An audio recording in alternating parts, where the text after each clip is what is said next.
Ya, memang kalau kita perhatikan kasus bullying yang dilakukan oleh anak di bawah umur ini semakin mengkhawatirkan, tidak hanya secara verbal, tindakan perundungan bahkan mengarah pada tindakan kriminal dan ironisnya terjadi di lingkungan sekolah. Iya, dan untuk membahas lebih lanjut terkait dengan perilaku perundungan pada anak di bawah umur ini, sudah bergabung bersama kami kriminolog Universitas Budi Luhur, Jakarta, yaitu Lucky Nurhadianto. Selamat pagi, Mas Lucky. Pagi, Mas Alfian, Mbak Fani. Iya, Mas Lucky, sebagai seorang kriminolog, fenomena apa yang Anda lihat saat ini, di mana banyak sekali anak-anak yang melakukan perundungan terhadap rekannya sendiri, direkam, kemudian diupload ke media sosial, dan justru itu seperti menjadi bumerang bagi mereka sendiri. Ya, memang pasca pandemi ini kita menghadapi suatu gejolak sosial terbaru ya yang kita kenal sebagai social burnout, di mana saat kemudian pasca pandemi anak-anak dalam konteks ini adalah para pelajar gitu ya berupaya untuk kembali mengaktualisasikan dirinya dalam berbagai cara, baik itu kemudian melalui media sosial, terus kemudian melalui aktivitas-aktivitas yang memang menantang adrenalin bahkan sifat impulsif. Yang kedua adalah menempatkan bullying tadi itu sebagai subkultur baru dalam konteks pendidikan yang ada di Indonesia, baik itu pada tingkat yang lebih tinggi bahkan juga pada tingkat yang menengah sehingga kemudian dasar. Yang ketiga, saat kemudian para pelaku ini menempatkan perilaku mereka sebagai bentuk suatu yang wajar. Saat merasa bahwa apa yang mereka lakukan adalah bentuk bercandaan, itu adalah bentuk bagaimana mendekatkan diri misalnya kepada juniornya seperti itu ya, atau kemudian ada permasalahan di balik perasaan emosional yang menggebu-gebu terhadap lawan jenisnya yang menempatkan dia berupaya untuk melindungi, dalam konteks ini adalah perlindungan dalam hal yang bersifat semu. Kurang lebih demikian. Oke, berarti ada beberapa faktor begitu ya, atau poin yang disampaikan oleh Mas Lucky. Nah, tapi saya tertarik sama poin yang tadi Mas Lucky sebutkan bahwa ada yang menganggap ini sebagai sesuatu yang normal begitu, alias sudah dinormalisasi.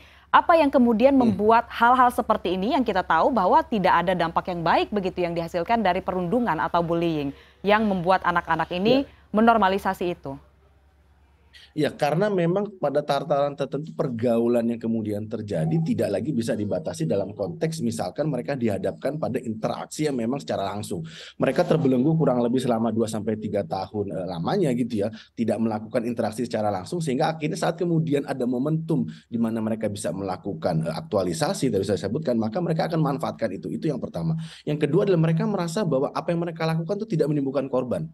Mereka menjadikan itu sebagai sarana untuk kemudian mendekatkan diri, terus kemudian sarana untuk untuk menjadi bercandaan, bahkan ajang untuk menertawakan pihak lainnya. Yang ketiga, saat kemudian mereka merasa apa yang mereka lakukan itu sebagai bentuk yang ternyata tidak menimbulkan kerugian gitu bagi orang lain, bahkan bagi masyarakat sekitar, karena apa yang dilakukan pada tataran tertentu dianggap sebagai salah satu hal yang kemudian disepakati secara konsensus sosial.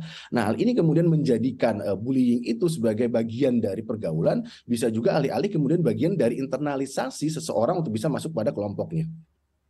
Iya, Mas Lucky, saya juga tertarik dengan bahwa sebenarnya ketika perundungan ini gitu, perundungan itu kan sudah sering kali kita ketemui gitu ya, bahkan sebelum media sosial ini marak begitu ya Mas Lucky ya, sudah sering dilakukan dari dulu. Tapi sekarang kan dengan adanya media sosial, jadi orang tuh jadi semakin lebih banyak yang tahu bahwa perundungan itu banyak sekali, masif sekali dilakukan. Nah, sebenarnya anak-anak ketika mereka melakukan perundungan itu, apakah mereka memang benar-benar tidak sadar bahwa apa yang mereka lakukan itu punya sesuatu yang mengandung unsur kriminalitas sebenarnya atau melanggar hukum sebenarnya? Ya, memang secara sadar sebenarnya mereka juga mengakui hal tersebut ya. Namun ada gradasi bagaimana kemudian mereka pada tataran di usia tertentu mereka berada pada hadapkan bahwa mereka harus bisa menempatkan diri secara sosial. Mereka harus bisa menjadi bagian dari entitas sosial yang merupakan kelompok yang menjadi simbol dari atribut mereka. Itu yang pertama. Yang kedua adalah saat memang gradasi ini sedemikian biasnya, bahwa apa yang kemudian dianggap sebagai kriminalitas dan kemudian apa yang dilakukan oleh anak-anak ditafsirkan sebagai kenakalan, maka mereka berupaya untuk mencari sisi elastisitasnya. Sejauh mana sih perilaku mereka ini dapat menimbulkan kerugian pihak lain, sejauh mana kemudian batas toleransi terhadap masyarakat. Yang ketiga, seringkali juga masyarakat itu menjadi abai dan kemudian menurunkan gradasi dari hukuman yang kemudian layak untuk pada mereka. Seperti kita tahu gitu ya, beberapa kasus yang dilakukan oleh anak-anak, maka mereka tidak lagi dilabel sebagai pelaku kejahatan, tapi kemudian anak bermasalah dengan hukum. Nah, hal ini kemudian menggradasikan bahwa apa yang mereka lakukan itu memiliki batas toleransi yang cukup tinggi. Saat kemudian ini terinternalisasi, terus kemudian dilakukan secara masif, bahkan kemudian melembaga di kelompok tertentu, maka bisa tentu ini ditafsirkan sebagai bentuk tindak kriminal. Tapi lagi-lagi ini dilakukan oleh anak-anak, bahkan mungkin pelakunya adalah anak-anak tersendiri, itu menjadikan mereka sebagai bagian dari masyarakat yang dalam tanda kutip juga dilabel bahwa ini adalah bentuk dari kenakalan. Oke, berarti memang sudah terjadi sejak lama dan cukup banyak kasusnya terjadi kita dapati di kehidupan sehari-hari, tapi yang membedakan adalah media sosial seperti yang Alfian sampaikan tadi, bahwa dalam kejadian seperti yang viral kemarin ada peran anak yang merekam begitu dalam konteks terjadinya kasus perundungan atau bullying ini. Ini kenapa bisa ada tendensi ke arah sana begitu, Mas? Apakah apa kemudian yang menjadi dasar begitu? Anak-anak ini sudah melihat hal yang tidak baik yang bisa dikategorikan bahkan sebagai tindakan kriminal begitu terjadi perundungan, lalu malah memilih untuk merekam kejadian tersebut. Ya, karena memang yang pertama kita bisa melihat ada kesalahpahaman terhadap patron atau teladan sosial. Saat kemudian menjadikan pengkultusan terhadap perilaku kekerasan, terus kemudian perilaku jago dalam tanda kutip sebagai salah satu cara untuk melampiaskan sesuatu, maka mereka akan menempatkan aktivitas-aktivitas tersebut sebagai teladan dalam berperilaku. Yang kedua adalah saat kemudian hal ini menjadikan animo bagi masyarakat yang ada atau kemudian anggota yang ada di antara kelompoknya. Seperti kita tahu saat kemudian terjadi kekerasan, bukan kemudian kelompoknya ini melerai, bahkan mereka memberikan adrenalin tertentu, terus kemudian memberikan yang ketiga memberikan sifat impulsif kepada pelaku. Jadi saat kemudian mereka merasa ditonton, terus kemudian direkam dan kemudian menjadi viral di anggota kelompoknya, maka ini akan menempatkan mereka pada status sosial yang berbeda dari anggota kelompoknya yang lain. Apakah kemudian mereka dianggap sebagai jagonya, apakah kemudian mereka dianggap sebagai leadernya, atau bahkan kemudian mereka mendapatkan pengakuan semu dari setiap anggota kelompoknya. Nah, dalam kondisi tertentu kekerasan yang dilakukan atau bahkan bullying yang dilakukan terhadap konteks anak-anak ini memang menimbulkan suatu fenomena tersendiri. Saat kemudian ini menjadi salah satu bentuk tren dan menjadikan ini hal yang kemudian dianggap wajar, maka ini adalah satu sinyalemen bahwa terjadi krisis nih, terutama dalam konteks pendidikan yang ada di Indonesia. Bagaimana kemudian transisi nilai-nilai sosial dan konteks pendidikan itu kemudian tersegregasi dengan nilai-nilai kekerasan yang kemudian masuk ke dalam bagaimana kemudian berperilaku terhadap sesama temannya. Dan ketika ini sudah menjadi sebuah tren gitu, dan akhirnya membuat orang bahwa anak-anak ini menyadari bahwa itu sebenarnya sebuah kesalahan, tapi menganggap ini tren dan demi pride-nya mereka juga, eksistensi mereka di media sosial. Lalu sebenarnya apa yang harus dilakukan oleh orang tua dan juga sekolah? Mengingat kita tahu begitu ya, bahwa orang tua juga pasti sibuk dengan aktivitasnya masing-masing, kerja dan sebagainya. Sementara kan orang tua selalu melimpahkan semuanya kepada sekolah dan sebagainya. Unsur pendidikan, kurikulum dan sebagainya. Padahal tidak sepenuhnya di sekolah. Lalu sebenarnya bagaimana peran orang tua dan sekolah ini dalam harus mendidik anak-anak, terutama dalam memanfaatkan media sosial, terkait juga dengan bullying dan sebagainya ini, Mas?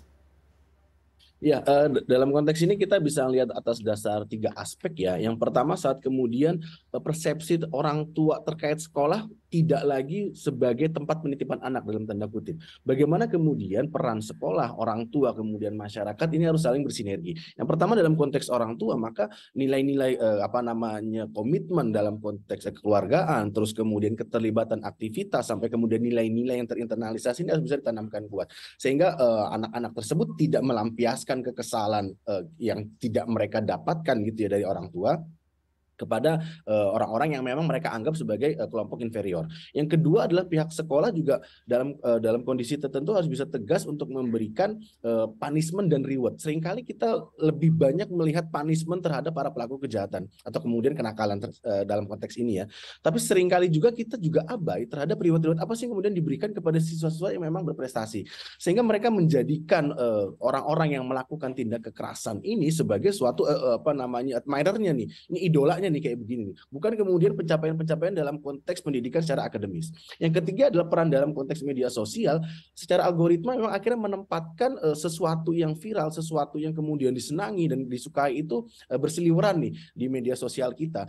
Dan itu sangat mudah juga untuk menstimulus perilaku bagaimana kemudian sedang bertemu dengan orang terus kemudian mengajak orang berantem dan menempatkan itu, misalnya ada public figure itu menempatkan di ring dan lain sebagainya. Akhirnya menempatkan salah satu satu bentuk media sosial baru, bahwa media sosial adalah instrumen untuk dapat melakukan kekerasan. Meskipun kekerasan yang dilakukan secara offline, tapi kemudian media ini kemudian penting untuk mempertemukan kedua belah pihak yang memang sudah memiliki dendam atau bahkan memendam konflik yang sudah tertanam cukup lama. Kurang lebih demikian. Ya, berarti memang kalau kita cermati dibutuhkan upaya kolektif begitu ya untuk meredam pembulian ini, karena memang salah satu faktor yang tidak bisa kita kesampingkan adalah faktor media sosial, di mana sesuatu yang viral itu akan cenderung lebih banyak begitu ya persebarannya, kita lihat di dunia maya, dan tentunya sebagai orang tua dan sekolah dan juga lingkungan itu juga harus sama-sama bahu-membahu begitu ya, agar bisa menciptakan lingkungan yang lebih kondusif begitu bagi anak-anak remaja ini. Baik, terima kasih Mas Lucky Nurhadianto, kriminolog Universitas Budi Luhur, saat ini sudah bergabung bersama kami di CNN Indonesia Today. Sehat selalu, Mas. Terima kasih Mbak Alfian, Fani.